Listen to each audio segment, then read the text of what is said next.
สบายดีทุกท่านสบายดียามเช้านครหลวงเวียงจันทน์เฮามื้อนี้เป็นวันที่21เนาะมื้อนี้เนาะ21เดือน12 2025นี่เฮามาส่งแขกสนามบินทุกคนเห็นท้องฟ้าอากาศแจ่มใสดีเนาะแดดจืดจ้าวเลยแต่เช้าเลยอากาศดี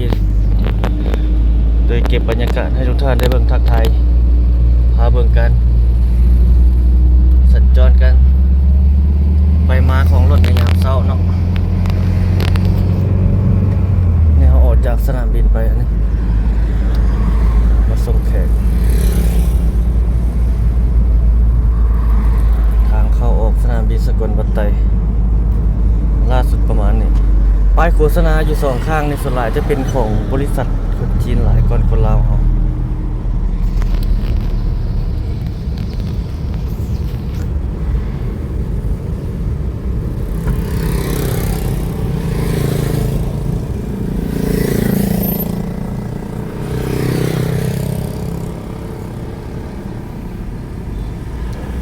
จอดไฟแดงรอไฟเขียว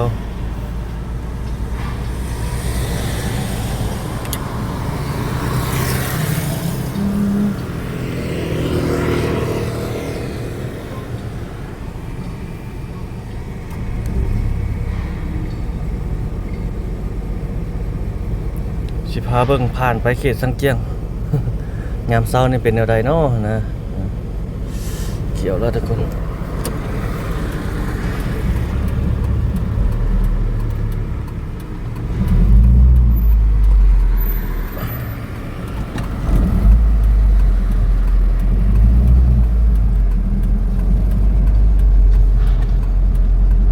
ตอนเช้านี่รถบ่หลายปานใดตอนแรงมาหลายนี่โอ้หลายตอนแรงมา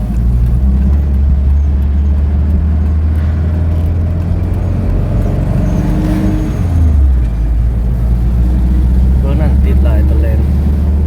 เบื้องขากลับออกไปลงไปทางอันวัดไตลงไปทางอันสีไข่อันนี้เรามุ่งหน้าขึ้นไปนี่ไปทางเข้าเมืองไง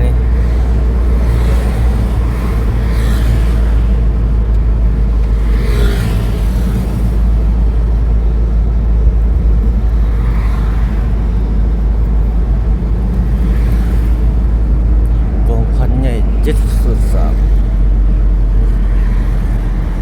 เขตบ้านอากาศ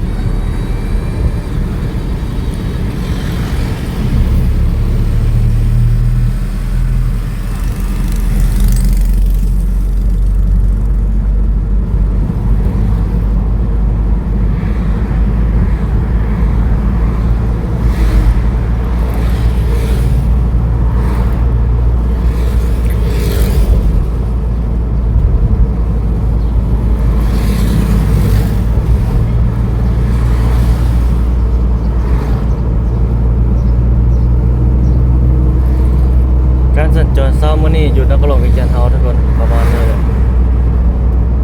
เขตบ้านวัดไตเขตบ้านอากาศเขตบ้านอุโมงค์เขตบ้านนาคำเนาะคลิปนี้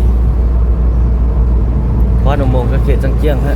นาคำก็เขตต่อไปบนที่เฮาสิปิดคลิปผ่านอยู่เขตนี้เนาะ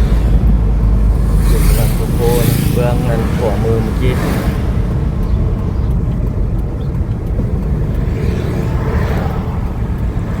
เช้านี้ที่เวียงจันทน์บ้านเฮาเข้าไปทางนี้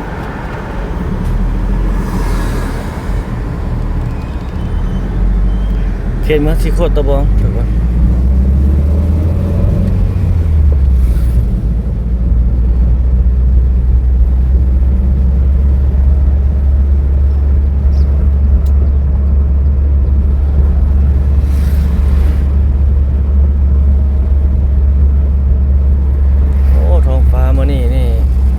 แดดแต่เช้าเลยแดดแต่เช้าเลย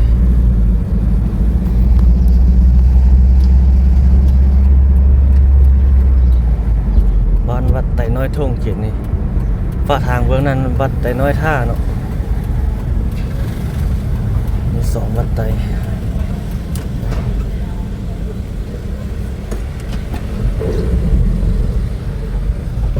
โอ้นี่จะกำลังเฮ็ดใหม่เลย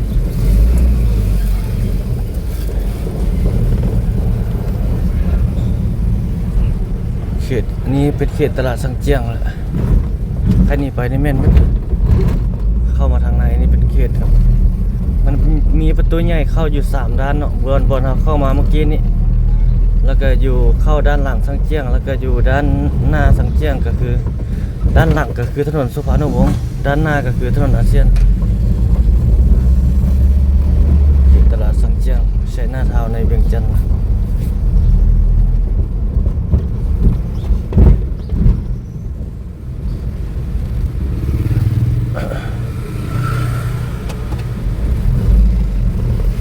ทางหน้ากำลังเฮ็ดอยู่เฮ็ดสูงอยู่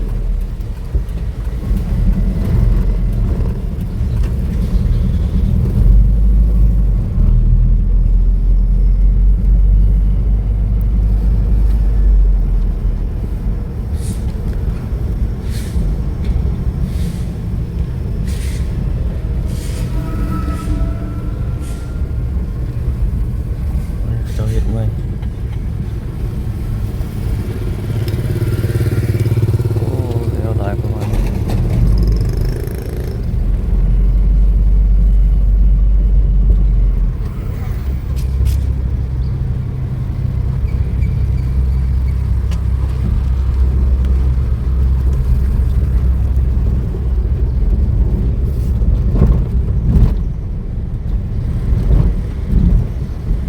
วันนี้ปิดตึกใหญ่ๆนี่เป็นแบบนั้นเลยโอ้ประตูโค้งแบบนั้น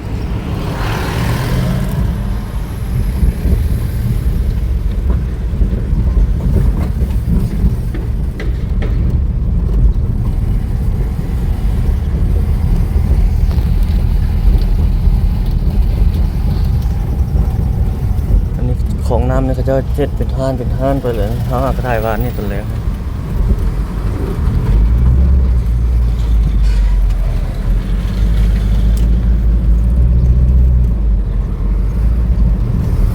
เข้าสู่ถนนอาเซียนอันนี้เซียนตี2ยามเช้ามื้อนี้ประมาณนี้แหละ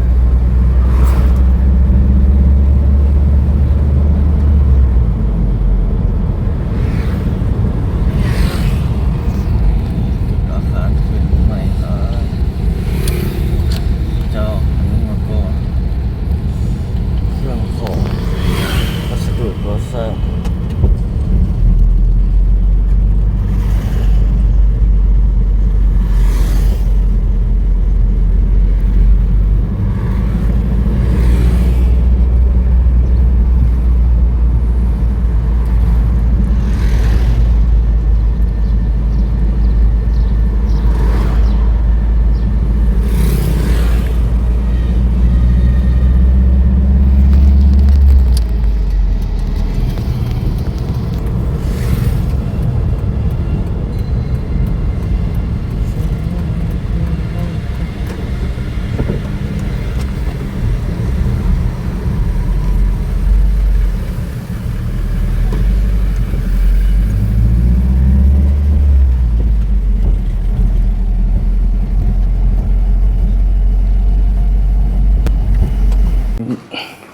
อ๋อวันนี้เราขึ้นมามุมสูงทุกคน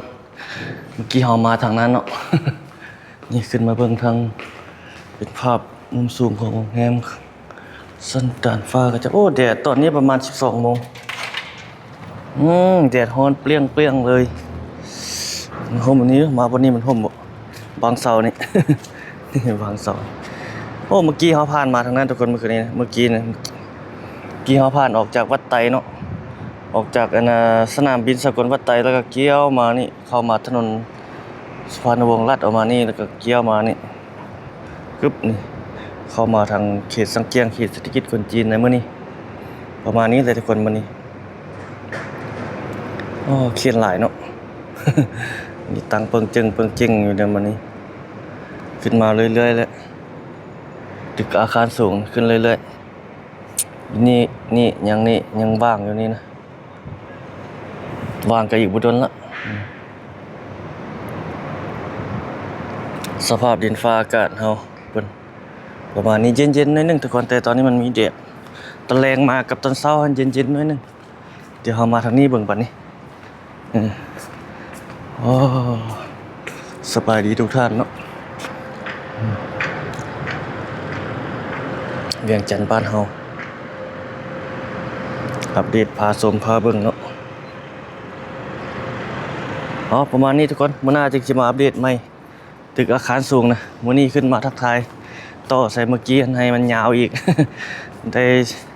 ขอให้มันฮอด10ปลายนาทีเนาะคลิปของเฮาธรรมดานี่มันเรียวไทม์เด้ยาวๆเลยเด้ เบิ่งสดๆยาวๆเลยคลิปของเฮาสุดหลายนะประมาณนี้เนาะพบกันใหม่คลิปถัดไปทุกคนสบายดี